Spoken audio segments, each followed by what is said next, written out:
was that masked woman?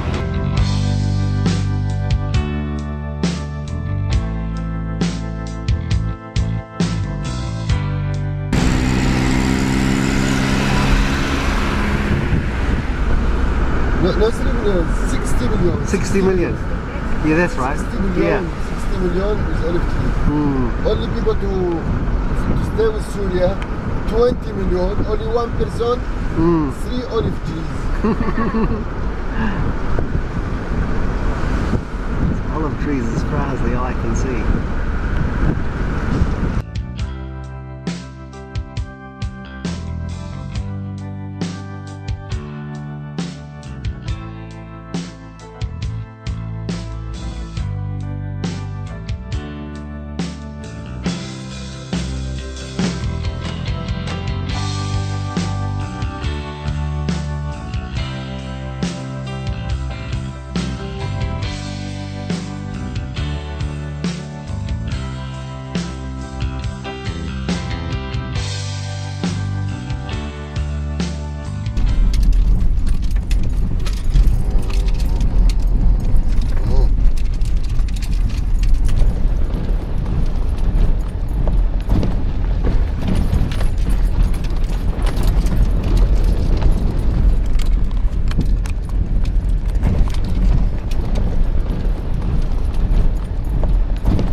Yeah.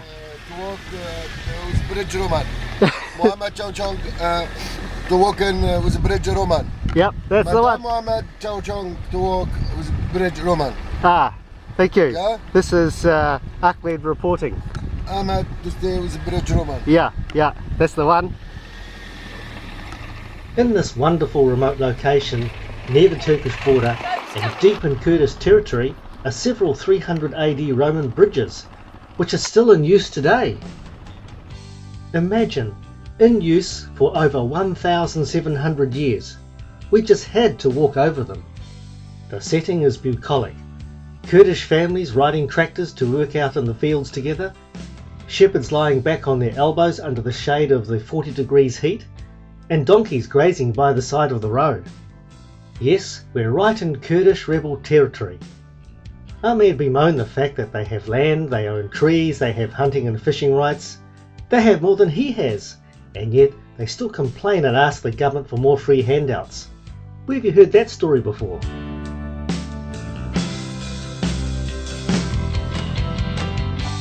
A few kilometres from the bridge is the ancient city of Suris, or Nebi Huri as the locals call it.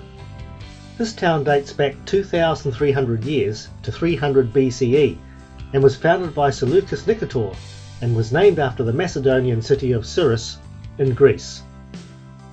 It was taken by the Armenian Empire in 100 BCE, then became Roman when Pompey took Syria in 64 BCE.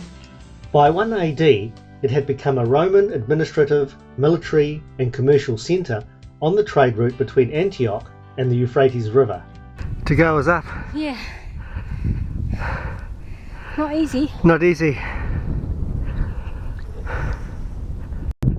To go is up. Direct to top. Yeah. View is beautiful. Yeah. Okay.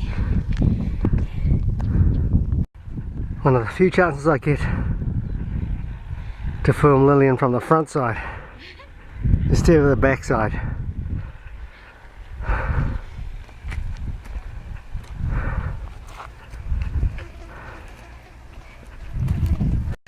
You want the good news or the bad news? The good news, we're at the top. Yeah.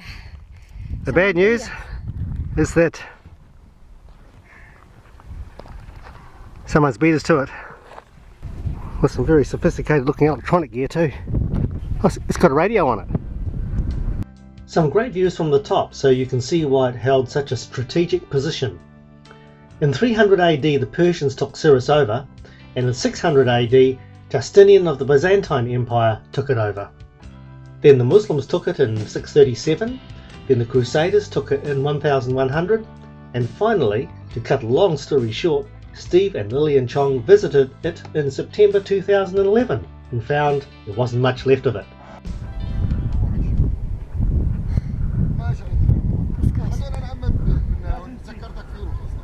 What the hell?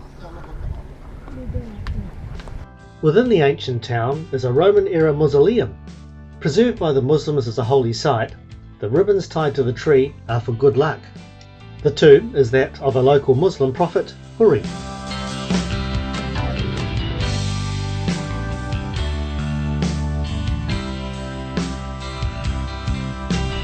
After that massive hilltop excursion, we took an afternoon tea break. The donkey is dying for a drink and the little boy's just letting him loose. But he's pulling on the chain.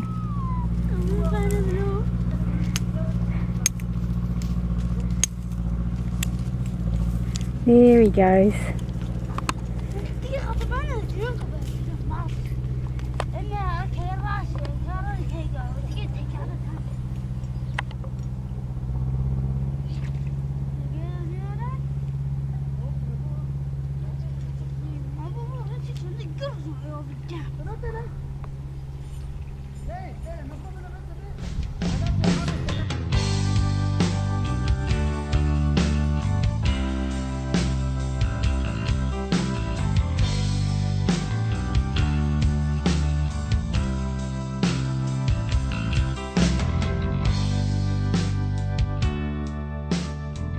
Our final point of interest for the day is Andara. Just before we talk about Andara, a quick word about tells. That's T-E-L-L. It's an Arabic or Hebrew word and refers to an archaeological mound created by human occupation then abandoned for many centuries. We saw heaps of these in our travels. They look like little hills, but they are man-made, and inside them are buried structures such as government or military buildings, religious centres or homes located at different depths depending on their date of use. In the olden days, the archaeological process of excavation destroyed tells, but these days, with the help of physicists and geophysicists, tells are non-destructively mapped. The Andara temple is located at a tell, and it's noted for its similarities to King Solomon's temple, but is even older. Okay, here we are at Andara. Now, the town is signposted, but we're about 2-3 k's out of town, and If you look around, there's the town behind. You can see it. oh, is that right? Yeah. There are no signpostings here. There's just nothing to say where the site is. There's just no way you get here without local knowledge. That's the town of Andara. No, he's not finished, see? It's only the front. Has he got a serial number?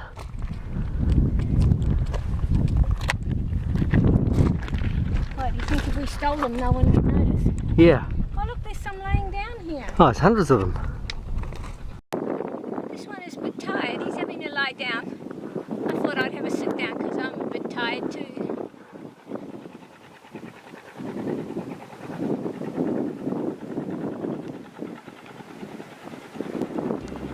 The Hittite temple at this tell dates back to 1300 BC and lasted until 740 BC. By way of comparison, Solomon's temple only went from 1000 BC to 900 BC.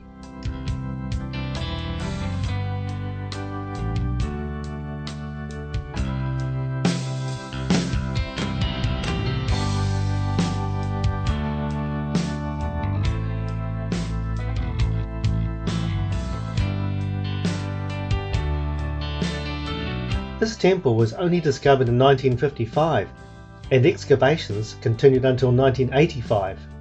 Massive footprints are carved into the floor of the temple, and there is debate as to whether they represent humans, animals, or gods.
Hello, hello, welcome. Hello, Hello. At Kalbloza, the legacy of the French can easily be seen. A good portion of the population have blonde hair and blue eyes due to French soldiers connecting with a mainly Druze population in an area otherwise occupied by Kurds. Tourists like us get the hard sell from the kids, and 50 cents will buy you some poorly made embroidery. Kalbloza currently has a population of 1,000 and is a UNESCO World Heritage Site. Its church dates back over 1,500 years to 460 AD and is one of the best preserved churches in the region. It's typical Byzantine architecture.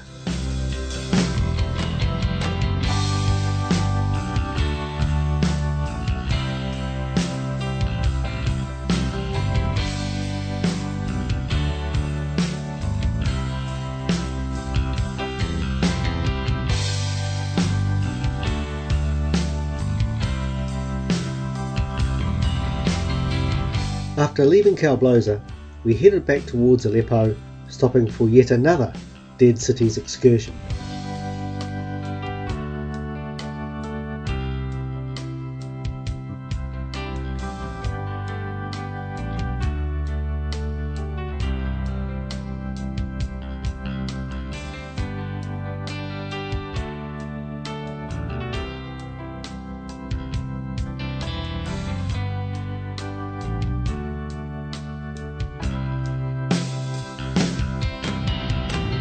Some kind of well.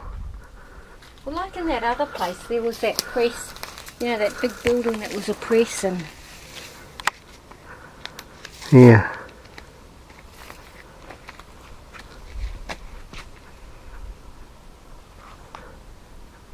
Man, all those car horns tooting here.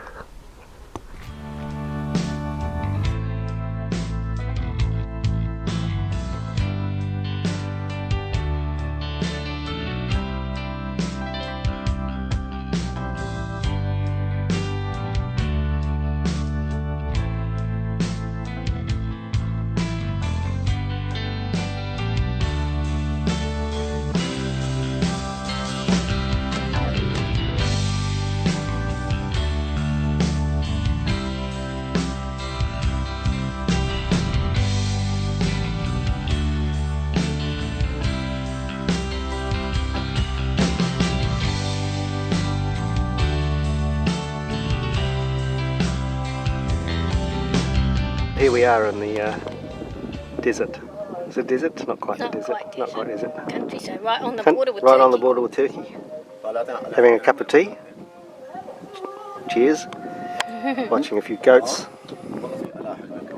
Some horses which are in really good nick, which makes a change from this. Too bad. Yeah, from the skeletons that we normally see. Only saw skeletons in Lebanon. Here it's pretty good. Yeah, plus the shepherd tending his sheep.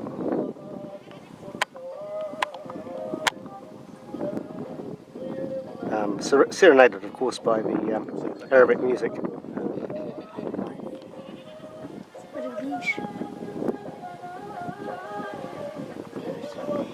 And how's the tea? Yeah, good. Hot. Hot, double cup. Reduced temperature. Very civilised.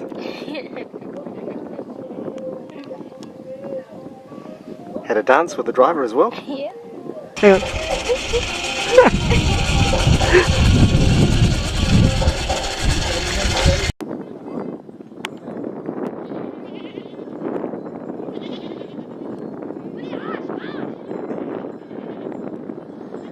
Amazing, those sheep understand Arabic.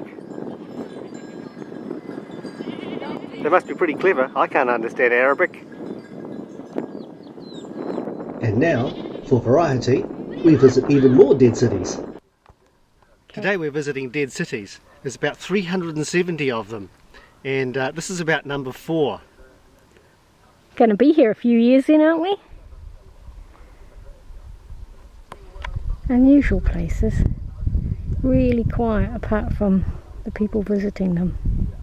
Because no one lives here. They're dead. They're dead.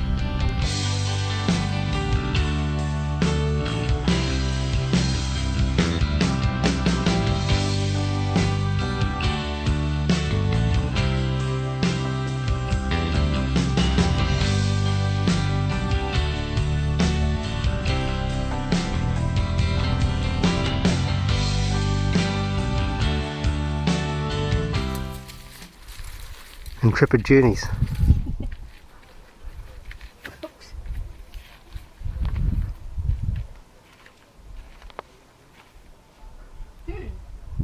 Anything? As long as I keep going up. To go up? Go up.